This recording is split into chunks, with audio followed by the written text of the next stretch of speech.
PowerPoint kami setelah kami membaca dan meringkas buku tentang konseling pastoral oleh Yakub Subsada.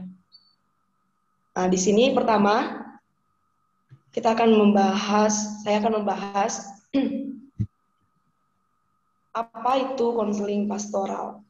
Nah, bagian pertama ini kita akan melihat definisi dari konseling pastoral itu sendiri, di mana dalam perkembangan ilmu psikologis atau psikiatri yang begitu pesat saat ini, pelayanan konseling yang tadinya dikenal sebagai salah satu pelayanan yang dilakukan oleh hamba Tuhan, sekarang terbuka untuk umum. Artinya bukan hanya dapat dilakukan oleh hamba Tuhan, tetapi kita melihat banyak di luar sana orang-orang yang juga melakukan pelayanan konseling.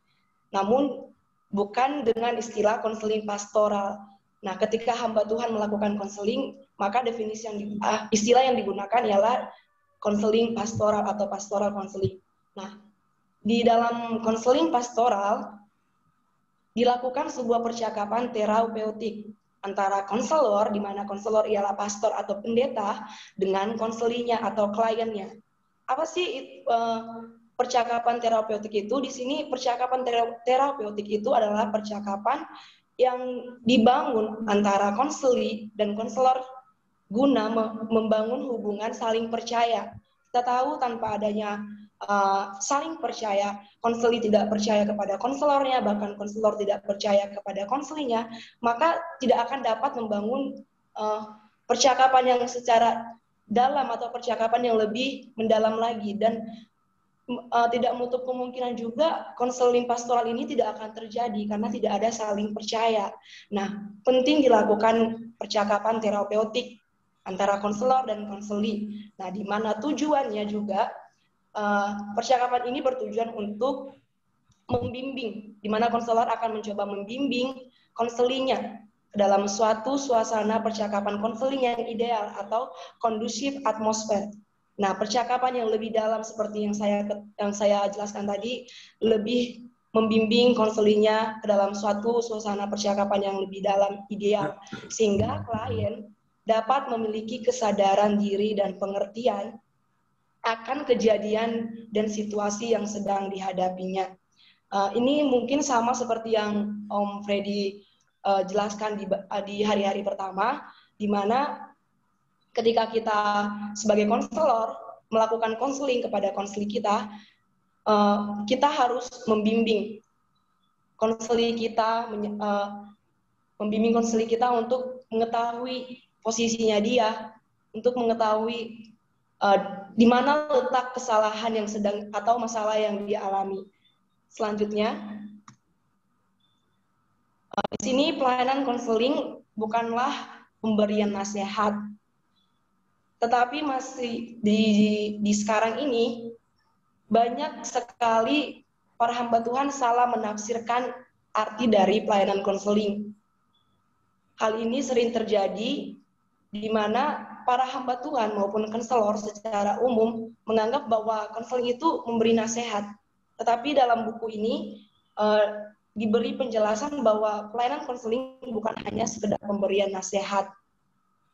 Yang sebenarnya ialah konseling adalah hubungan timbal balik yang psikologis dalam percakapan terapeutik yang tadi, percakapan yang dilakukan secara mendalam antara konselor dengan konseli.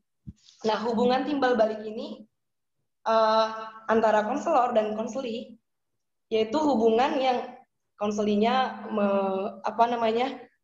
memberitahukan apa yang sedang ia alami atau masalah apa yang sedang ia alami, dan kemudian konselor akan mencoba membawa konselinya untuk lebih memahami situasi atau kondisinya. Ini yang dinamakan hubungan timbal balik.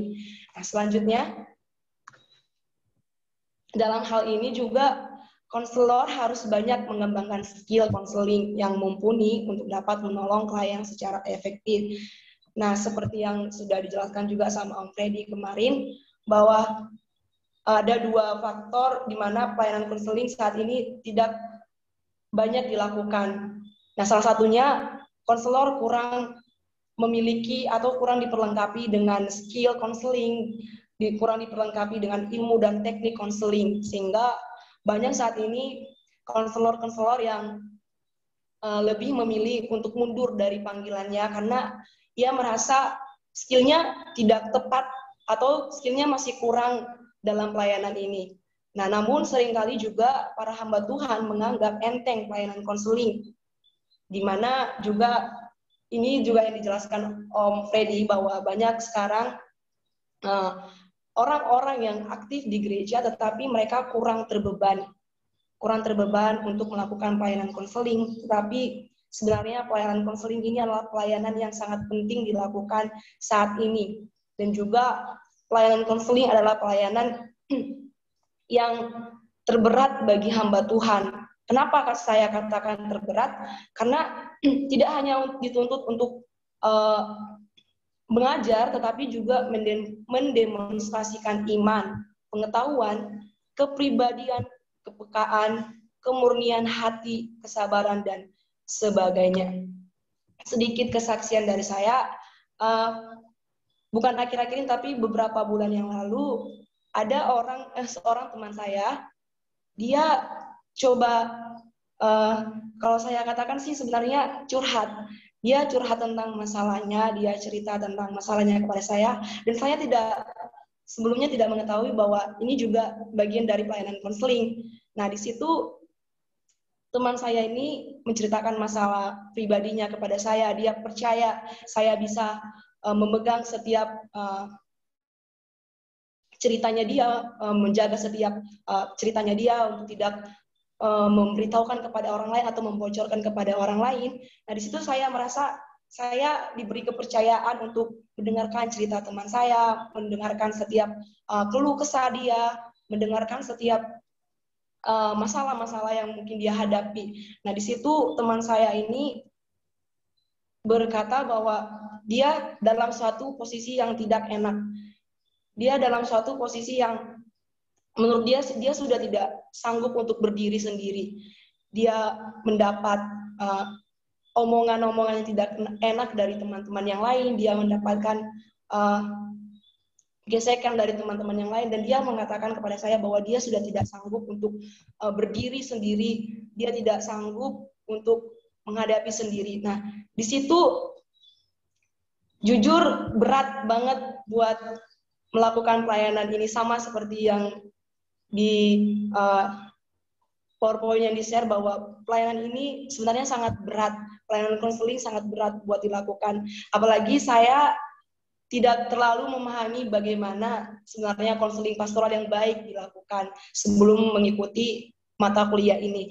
Nah, di situ saya berpikir bahwa ini teman saya kayaknya butuh motivasi, kayaknya butuh masukan. Nah, saya lebih memilih memberikan dia nasihat, padahal sebenarnya bukan hanya pemberian nasihat, tapi saya lebih kepada pemberian nasihat. Saya memberikan dia motivasi, saya memberikan dia semangat lagi untuk bisa bangkit, dan memberikan dia masukan-masukan yang mungkin dapat membantu dia dalam mengatasi masalahnya dia. Dan singkat cerita, setelah beberapa hari kemudian, dia merasa bahwa dia terberkati, dan juga dia merasa bahwa setelah dia cerita, dia berkata bahwa dia lega. Setelah dia cerita, dia berkata bahwa dia merasa bahwa semuanya seperti berkurang bebannya. Seperti meskipun tidak seutuhnya langsung selesai masalahnya, tetapi dia berkata bahwa sedikit berkurang semua beban yang dia simpan, semua masalah yang dia simpan sendiri. Nah, di situ saya belajar bahwa sebenarnya ketika kita mendengarkan orang-orang seperti itu, mendengarkan orang-orang yang ingin menyampaikan masalah dia, menyampaikan masalahnya, itu adalah bagian dari konseling pastoral yang kita lakukan. Nah, konseling pastoral juga pelayanan di mana kita mendemonstrasikan iman kita dan juga butuh kesabaran.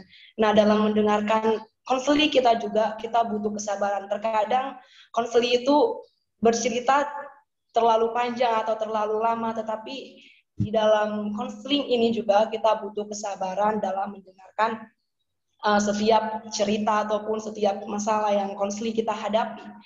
Dan kita sebagai calon-calon konselor juga harus belajar bahwa kita butuh mendengarkan konseling kita, butuh kesabaran dalam mendengarkan konseling kita. Karena kalau mungkin kita tidak sabar mendengarkan konseling kita dalam menyampaikan masalahnya, mungkin kita akan berkata, apa sih konseling klien saya ini kok ceritanya panjang lebar, kok ceritanya kesana kesini, padahal sebenarnya dia butuh didengarkan. Nah, di sini kita dapat melihat bahwa dalam konseling pastoral juga kita dapat membawa konseling kita kepada tujuan hidup yang lebih dalam, kepada relasi di dalam relasi dengan Tuhan, relasi yang lebih erat dengan Tuhan, di mana ketika kita membawa atau membimbing klien kita atau konseling kita kepada hubungan yang lebih baik dengan Tuhan, di situ juga kita akan mengetahui bahwa lewat konseling yang kita lakukan, kita dipercayakan untuk membawa perubahan bagi konseling kita, di mana kita juga dipercayakan untuk membantu konseling kita dalam mengatasi masalah. Nah, seperti yang dibilang Om Freddy kemarin juga, konseling itu kita konselor, kita tidak memberikan solusi. Kita hanya memfasilitasi konseling kita. Kita hanya memberikan bantuan atau masukan atau fasilitas. Dan konseling sendiri yang akan menentukan solusinya. Nah, kita harus mengetahui hal ini agar kita tidak keliru bahwa sebenarnya kita sebagai konselor bukan kita yang memberikan solusi. Kita hanya memfasilitasi sehingga kita dapat membantu konseling kita dalam menyelesaikan masalahnya. Nah, mungkin selanjutnya dapat dilanjutkan oleh Naomi.